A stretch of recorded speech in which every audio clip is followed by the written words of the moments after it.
ইনশাআল্লাহ যারা পরোক্ষ ছাত্র, যারা কিয়ামত পর্যন্ত ইমাম বুখারীর এই কিতাব পড়বে তারাও ইনশাআল্লাহ তাদের পিছু পিছু যাবে। তাদের জন্য জান্নাতের পথ সুগম হয়ে যাবে। ইমাম বুখারী রহমাতুল্লাহি আলাইহির কিতাবটি শুরু থেকে শেষ পর্যন্ত পড়া, দর্শে অংশগ্রহণ করা, এটা তো আমাদের সকলের জন্য সম্ভব হয় না।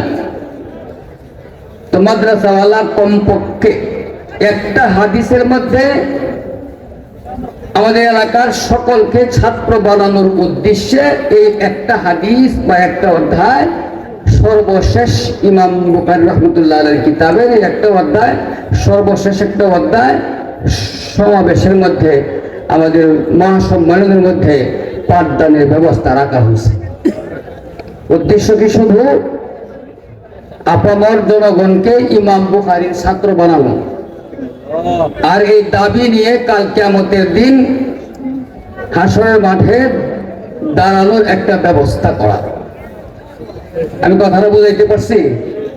আপনারা অনেকে বলবেন যে আপনারা কিতাব পুরাটা কিতাব ছাত্র শিক্ষকে পড়েন, একটা হাদিসের জন্য আপনারা আমাদেরকে কেন ওয়াজ শোনা থেকে বিরক্ত করেন?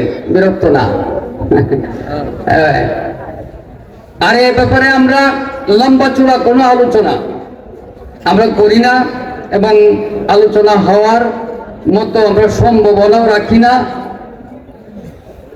কারণ শাস্ত্রীয় যে আলোচনাগুলো আছে, ফন্নি যে মাবাহিরগুলো আছে, এগুলো তো আমরা সাধারণ মানুষ একটু বুঝি না, আর আমাদের বিষয় না এটা। তো এখানে ইমাম বুখারী রাহমাতুল্লাহি আলাইহি সর্বশেষ হাদিসটির মধ্যে আমল ওজনের কথা বলছেন।